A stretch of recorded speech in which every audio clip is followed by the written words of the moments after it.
سیرت کا مطالعہ ایک دو اعتبار سے نہیں بلکہ درجنوں اعتبار سے ہمارے لیے بہت اہم بھی ہے، بہت مفید بھی ہے۔ اس میں جو بڑی چند بنیادی باتیں ہیں وہ میں عرض کر دیتا ہوں۔ سب سے پہلی بات تو یہ ہے کہ اللہ تعالیٰ نے ہماری ہدایت کے لیے قرآن مجید نازل فرمایا ھدی للناس، یہ لوگوں کے لیے ہدایت، فرمایا ھدی للمتقین، یہ متقین کے لیے ہدایت۔ قرآن مجید پر عمل اور قرآن مجید کا فہم یہ موقوف ہے نبی پاک علیہ الصلوۃ والسلام کی سیرت پر، کیونکہ اگر نبی پاک علیہ الصلوۃ والسلام کی سیرت ہمارے سامنے نہ ہو تو ہمیں قرآن مجید کے ایک نہیں 20 احکام کے بارے میں یہ پتہ ہی نہیں چلے گا کہ ان سے مراد کیا ہے، ان پر عمل کا طریقہ کیا ہے اور ان کی ادائیگی کا سلیقہ کیا ہے۔ مثال کے طور پہ آپ نماز کو لے لیں، قرآن پاک کے اندر ایک جگہ نہیں سینکڑوں جگہ پر نماز کا بیان ہے، کسی جگہ حکم ہے، کسی جگہ تائید ہے، کسی جگہ ترغیب ہے، کسی جگہ نہ پڑھنے والوں کے لیے وعید ہے۔ اس پوری تفصیل کے باوجود آپ قرآن مجید میں کوئی ایک ایسا مقام جو ہے وہ نہیں نکال سکتے کہ جس میں یہ لکھا ہو یا یہ بتایا گیا ہو کہ نمازیں ہیں کتنی۔ نماز تو قائم کرو لیکن کتنی کرو؟ 2 4 8 10 15 20 25 50 کتنی کرو؟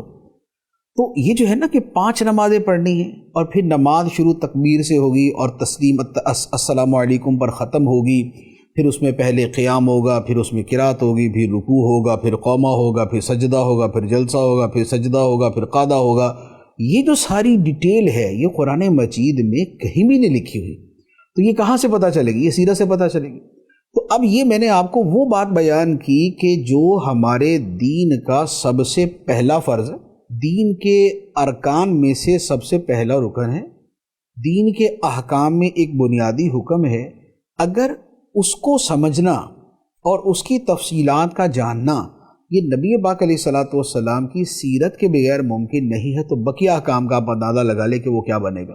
اسی میں روزہ بھی آ جائے گا، اسی میں زکوٰۃ بھی آ جائے گی، اسی کے اندر حج بھی آ جائے گا۔ تو یہ تمام احکام جو قرآن پاک میں بیان کیے گئے اس کا ہمیں فہم جو ہے وہ سیرت سے ہوگا۔ تو پہلا نقطہ کیا ہوا کہ جو فہم قرآن ہے وہ موقوف ہے سیرت پہ۔ دوسری بات یہ ہے کہ اس کے ساتھ خود ہمارے جو ایمان کا مرکز ہے وہ نبی پاک صلی اللہ علیہ وآلہ وسلم کی ذات اور آپ کی محبت ہے، اور اس محبت کا قرآن میں ہمیں حکم دیا گیا، اور اس محبت کے حصول کا ذریعہ نبی پاک علیہ الصلوۃ والسلام کی سیرت کا مطالعہ ایک۔ دوسرے نمبر پہ خود محبت کا یہ تقاضا ہے سیرت کا پڑھنا، یعنی سیرت کے پڑھنے سے محبت پیدا ہوتی ہے، اور محبت کا تقاضا یہ ہے کہ سیرت کا مطالعہ کیا جائے۔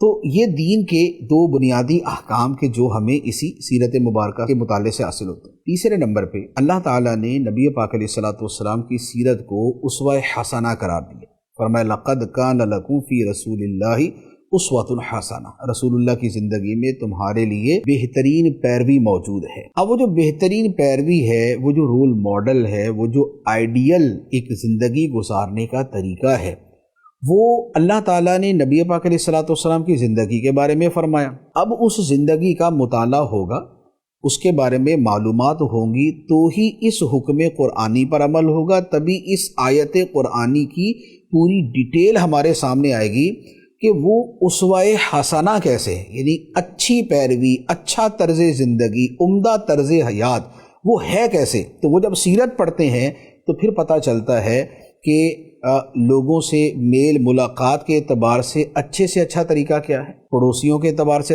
اچھا طریقہ کیا ہے، اپنی بیویوں کے اعتبار سے اچھا طریقہ کیا ہے، فیملی لائف کے اندر یا کاروباری زندگی میں یا معاشرتی جو ہے وہ امور کے اندر، ان سب کے اندر بہتر سے بہترین طریقہ کیا ہے جسے قرآن نے اسوہ حسنہ فرمایا۔